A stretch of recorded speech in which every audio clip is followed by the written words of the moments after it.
Soldier's Heart by Alex 51324. Chapter 5.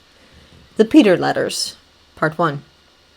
4th of May, 1915. Dear Thomas, I don't know when I will have a chance to send this letter, or if I will manage to hang on to it until then, but it's comforting to write to you just the same. I know how worried you must be, but really I'm not so badly off, as you will see. I imagine you've heard about the Albion. One of the Jerrys told us that they picked up some of the wireless traffic from our channel ships. That's why they came back, in fact. But I'm getting ahead of myself. It was my second round trip, and this time we were taking wounded to... Well, maybe I should say. I don't know who is going to be censoring this. A different port than last time. About midday, the ship gave a great lurch, and everything started tilting towards one side. Some of the crew started shouting that we'd been torpedoed. The Germans dispute this. I'll explain when I get to that part. We all started rushing around, putting life belts on the patients and getting them up on deck. Everyone was splendid, the boat crew and even the more lightly wounded patients helping with the stretcher cases, but there were still a lot more of those than there were people to carry them. Luckily, there was a boat nearby to help us. A coal carrier, I think. And once we'd given them the idea of how to load up the stretcher cases, they took over that part, freeing us to go back down below for more patients. By that point, water was starting to come in on the ward decks, so we had some fairly dreadful decisions to make. Do you grab the closest case, or the one who's conscious and begging for someone to come and help him? We did a bit of both. We'd got about half of the mountain. I was carrying a stretcher with a chest case on it, with one of our MOs holding up the other end, when something somewhere in the ship gave way and we were knocked off our feet by a great rush of water. I saw a couple of the others drop their stretchers and swim for it. I don't blame them, but the MO, Captain Kelly, held on to ours, so I felt like I had to too. The next bit was all confusion. I know that we and the ship were going down, but it felt like the water was rising up instead, coming out of nowhere. Somehow Cap Kelly, the stretcher case, and I ended up in an upper corner of what was no longer the ship, but the wreckage, and the water stopped coming up while we still had a bubble of air. Captain Kelly was able to figure out where we were in relation to the rest of the ship as it originally had been, and he said if we didn't get too disoriented and could hold our breaths long enough, we might be able to swim our way out. And then he looked at the chest case. I don't know his name, but I suppose it will have been in the paper along with all the others. The man was conscious, and he said, I think it's every man for himself now, chaps. We saluted him, Captain Kelly first, even though the bloke was only a lieutenant, and we left. God help us. I don't remember how I made it out. I remember being in that pocket below decks, and I remember bobbing about on top of the sea for a bit. We had our life belts on. Every now and then a corpse would bob up to the top with its life belt on. It was cold, unbelievably cold at first, and then you start to feel warm, which is really your extremities going numb. And then I suppose you pass out. When I came round, I was underwater again in the infirmary of a U-boat. It was late, the night watch, and they had a corporal or something keeping an eye on me. He knew about 10 words of English, but he managed to get across that I'd been captured and someone else with me, and then he spoon-fed me hot soup. Once he was done with that, he left for a bit and came back with Captain Kelly. The captain was dressed in a German officer's uniform, which gave me a bit of a turn at first, thinking he might have been a spy or something, but one of the Germans had lent it to him, his own things being soaked with salt water. I'm wearing a German sailor's uniform as I write this. We've carefully removed their badges and insignia and replaced them with our own. They're going to try and wash our things somehow before handing us over to the proper authorities in Germany, but supplies of fresh water are limited. The captain of the boat, Glucker, or something that sounds like that, speaks English, so Captain Kelly had a pretty good picture of what had happened from their point of view. They say that they did not torpedo our ship. It struck a mine, which they had laid a short while before. Apparently, when it comes to the Hague rules, this is an important distinction. A number of civilian ships were broadcasting their outrage in the clear that the Hun had sunk a hospital ship, so the Captain G ordered the boat back around to see if it was true. They checked all the bodies they could find, they said, and Captain K and I were the only ones living, so they brought us aboard. We are, of course, prisoners now, but they are most dreadfully sorry about the whole thing and doing their best to make us comfortable. Captain K also tells me that according to Captain G, the rescue ship, the Collier, hit another mine later on and went down as well, so we don't know how many of the patients we managed to get aboard survived the second sinking, or how many of the other doctors and corpsmen. I really am completely fine. I'm not sure that I can completely believe in the sincerity of the Germans' regret, when after all they continue to lay mines in the channel even as we speak, but they certainly bear us no personal ill will, and are anxious to ease the lesser inconveniences that have resulted from their doing what they see as their duty. One of the sailors has given up his bunk for me. I write from there, and others have given generously from their personal stocks of cigarettes, clean socks, and other essentials. Captain K, I hear, occupies the first lieutenant's quarters and dines with Captain G. I eat in the NCO's mess, and in addition have been shared delicacies from several men's parcels from home. They cannot, of course, allow us to post letters. Actually, they can't post their own either, as we're underwater, or transmit news of our safety on the wireless. But they assure us that word will make it back to our families, though it must go from the German High Command to the Red Cross, then to our War Office, before finally reaching you.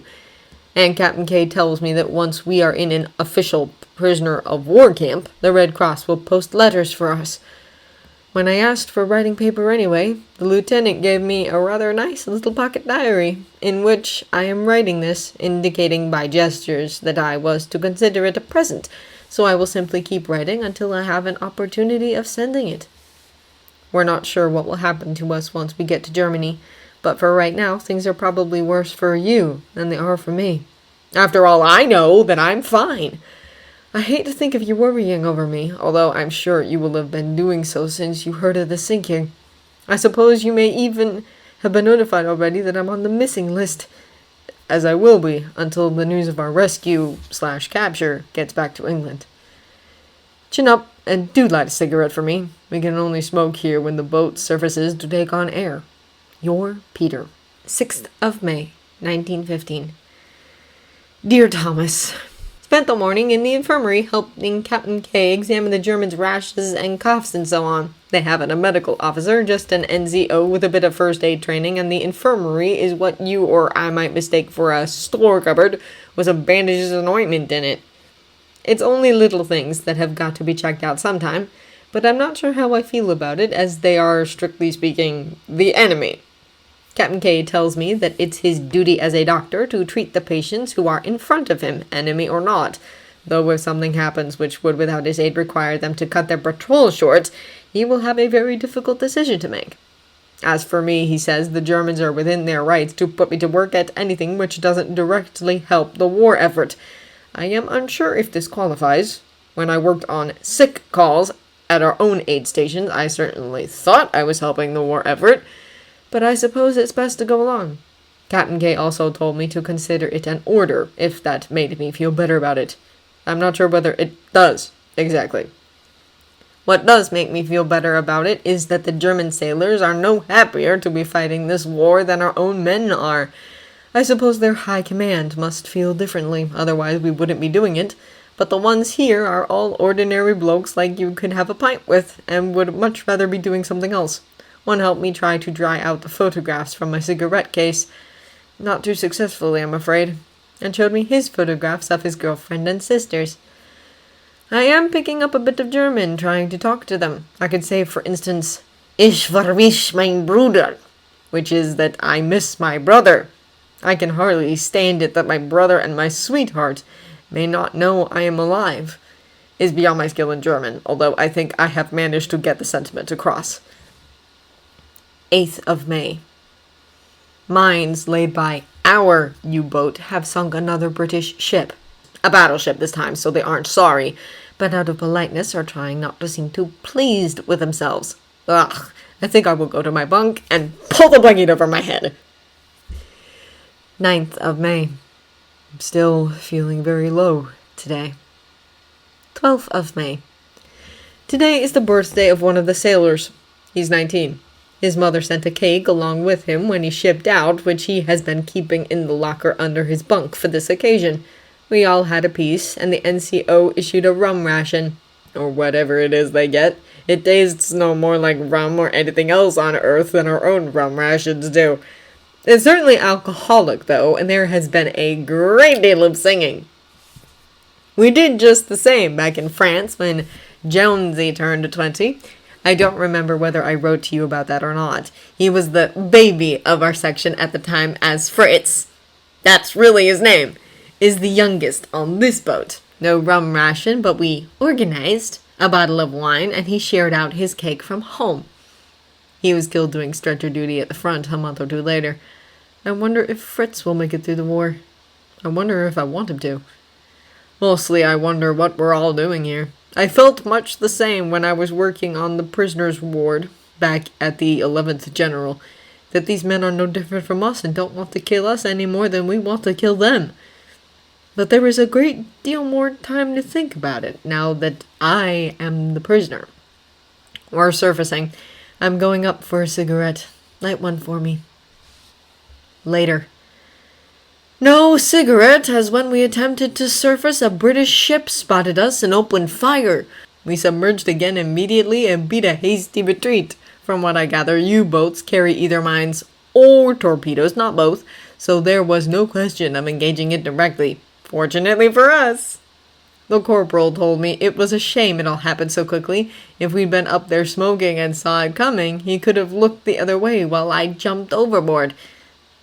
At least I think that's what he was saying.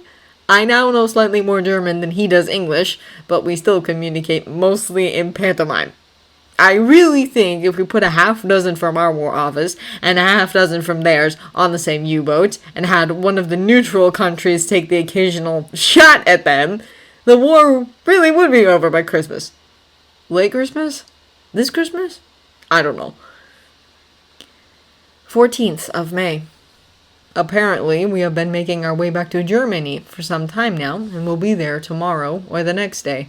The Germans say that they will be sorry to see us go, and are loading us up with presents of cigarettes, food, socks, etc. I think that I will miss them too.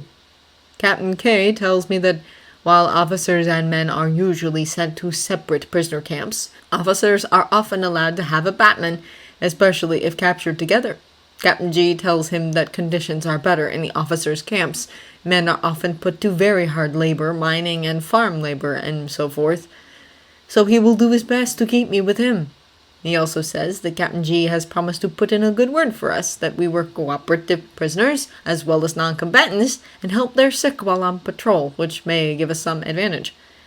I've just been told that there is a farewell party in my honor being gotten up in the NCO's mess with rum issue, so I will close and go join in.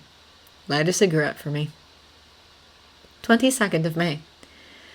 Please excuse my handwriting. I am writing from a freight car rattling across German rails, bound for what we all hope is an officer's camp.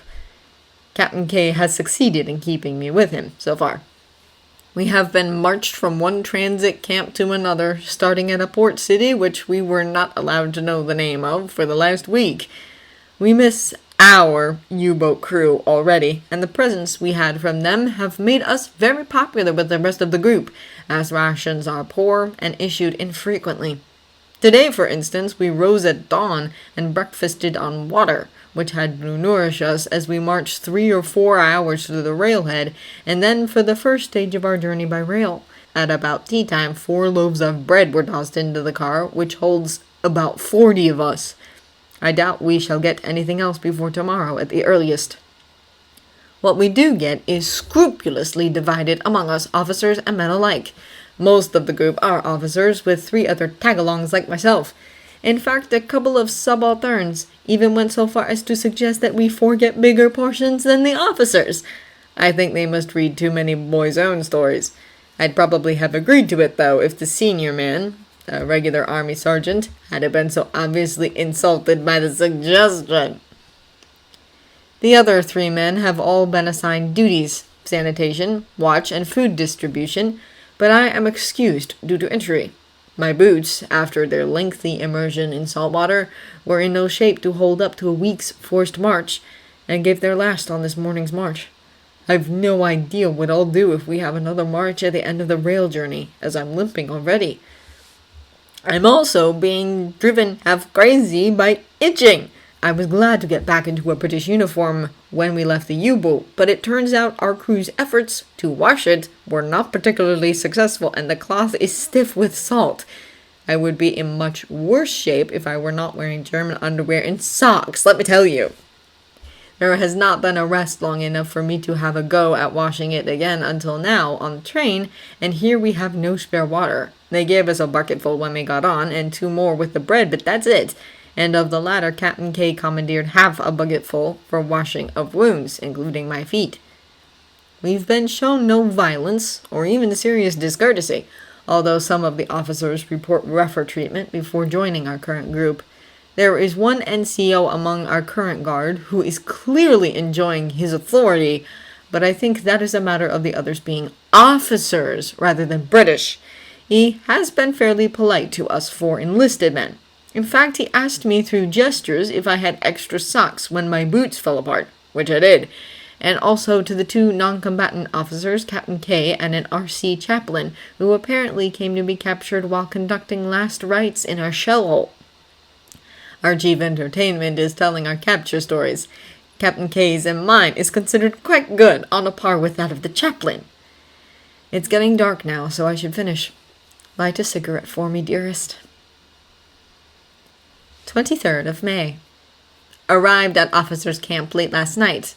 Fortunately, only a mile's walk from train station. Food on the train was the same as the day before, and we arrived after dinner, but the prisoners regularly receive food parcels, both from their own people at home and from the Red Cross, and decent spreads were laid on in both the orderlies' mess and the officers' one.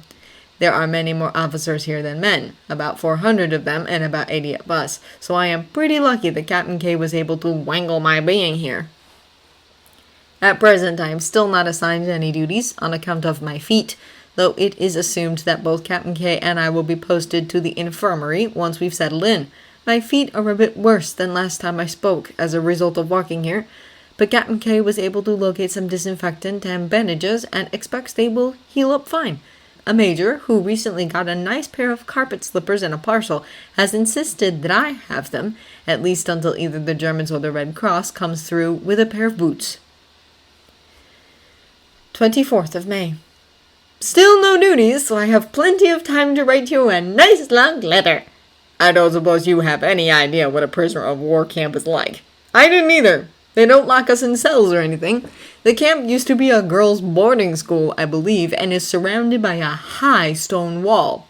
Between morning and evening roll calls, the prisoners are more or less at liberty to roam the buildings and grounds, except for a forbidden zone of about 5 feet along the inside of the wall and a bit more around the guard posts. At night we are required to remain inside the main building, but otherwise not restricted. The Germans also leave it up to our officers to assign quarters, decide which common rooms are for officers and which for enlisted, and so forth.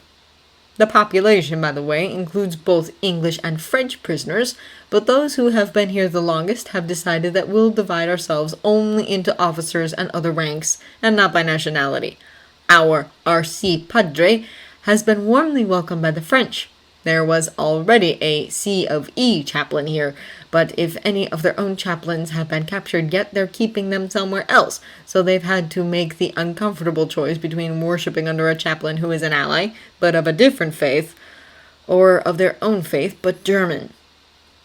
Apart from medics and chaplains, the officers here do not have very much to do, and occupy themselves mainly with reading and games, cards, cricket, etc., and committees.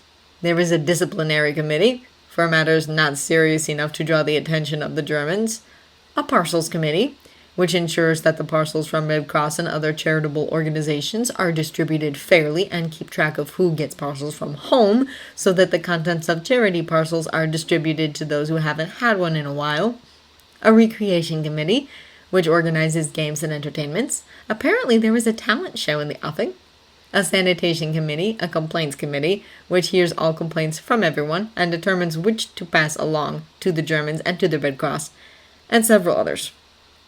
We enlisted do laundry, tidy up after the officers, distribute their rations, cook what they get in their parcels, etc. I say we, but I have not actually done any work yet apart from a bit of mending on Captain K's uniform, which has held up quite a bit better than mine. The gentlemen of the parcels committee have taken responsibility for ensuring that I am not left naked when it finally disintegrates. I appreciate their concern, but have my suspicions that if a no-nonsense NCO were put in charge of the project, it might be handled a bit more efficiently.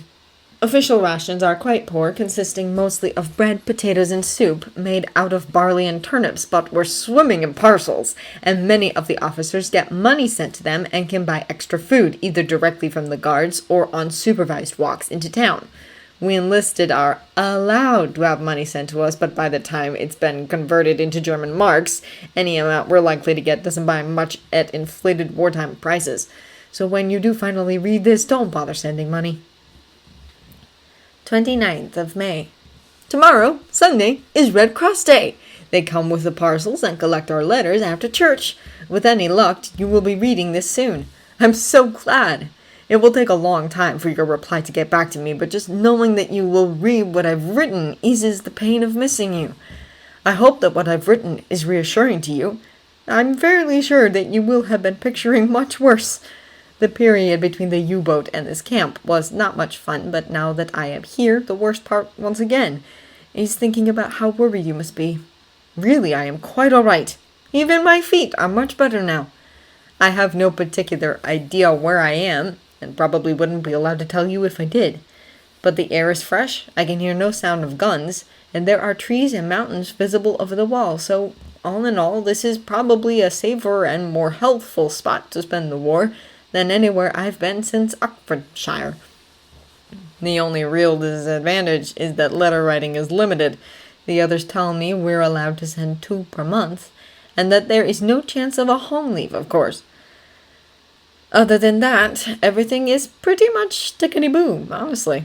I am not sure if they will let me send 2 letters at one go, so please, when you get this, drop a note to Liesel. If I am only allowed 1, I will send yours. Don't, by the way, try to do anything about the uniform situation. I don't see how you could get hold of one, and we aren't allowed civilian clothes apart from Red Cross issue under things, as they might aid us in an escape attempt. The most important thing that I want from you is a letter. When you are able to send a parcel, the main thing is another photograph and some cigarettes. You can fill in the corners with whatever kind of foodstuffs you find that can survive what could be a journey of several months. But the only thing I really need and can't get from Red Cross, etc., are the letter and the photograph. Speaking of cigarettes, light one for me. Much love, Peter. 30th of May, 1915. Bloody sodding hell! Red Cross came, told me I cannot send letter as I am not on their list. I'm so angry I could cry. Going off to smoke. Later. Still crushed with disappointment, but the others have been doing their best to cheer me up. Not being on the blessed list, I didn't even get a standard issue parcel either, but the parcels committee did a whip round, and I'm fairly sure I ended up with more and better goodies than anyone else. Captain K did not get parcel either, but both officers and men chipped in for me and only officers for him. Plus the officers were more generous with me for boys' own story reasons. One of them gave me a tin of smoked oysters, and another contributed half of a cake that his sister baked with her own lily-white hands. Among other things too numerous to mention. Really, I don't even mind that much for my own sake about the letter, only I know how worried you must be. Everyone I've spoken to on the matter says that their first letters from home say some variation of, "What a blessed relief it is to hear you're being treated well after what they did in Belgium," etc. It absolutely kills me that you're worrying when you don't have to. You might even be worrying about whether I'm alive. The Red Cross volunteer wasn't sure whether my not being on the list might mean that you hadn't been notified. She said she thought not. More likely her local office just doesn't have the most up-to-date list. But she took down all of my information onto a card, which she said she would post immediately to the central office in Geneva, in case they don't already have it. I wonder now if Liesel has found any sort of war work.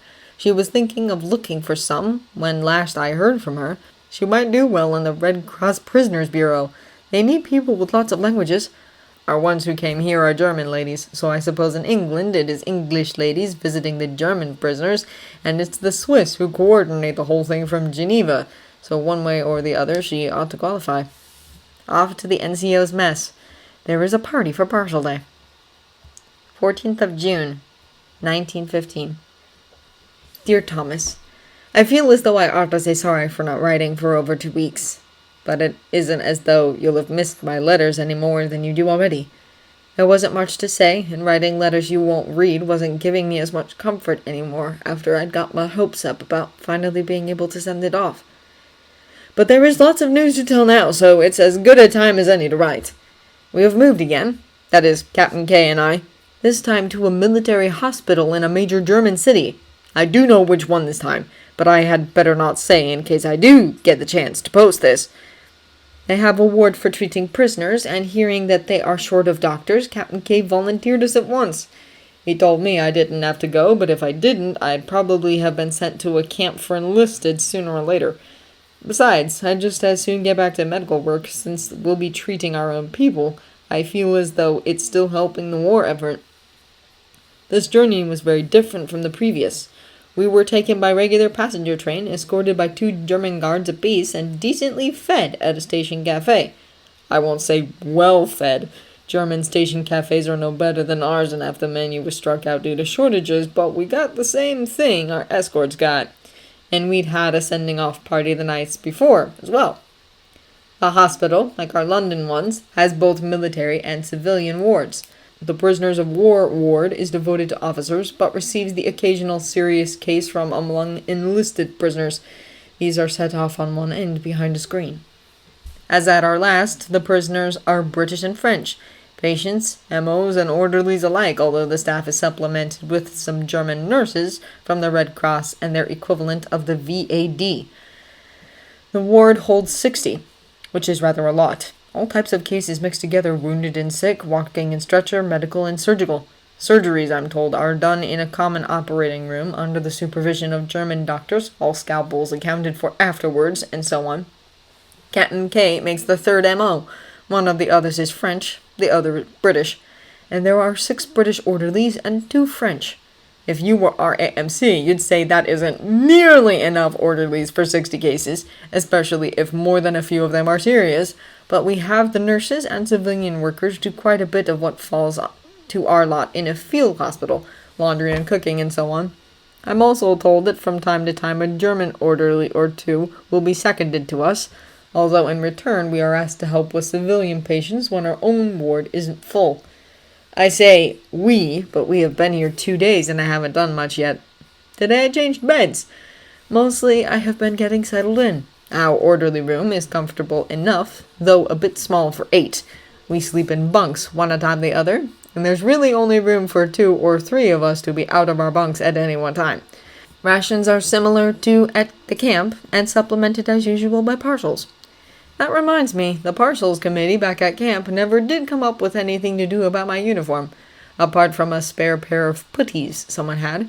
But as soon as I got here, one of the other British orderlies found me some trousers, and a French one organized a surgeon's gown from somewhere and constructed a combination lining and reinforcement for my tunic. I might have tried the latter myself, had I thought of it, but I'm not sure my sewing skills are up to it. The Frenchman is a tailor in civilian life and made a very neat job of it. I'm not sure it will last me through a long war, but it will certainly buy some time. I'm tired now from all the bed making, so I will sign off and write more soon. Light a cigarette for me. Your loving, Peter. 18th of June, 1915. Dear Thomas, Captain K had some very bad news for me yesterday. Apparently, as we are in a position likely to be exposed to military secrets, because of the German officers and men in the hospital, and the German workers here on our ward, we do not have letter writing privileges.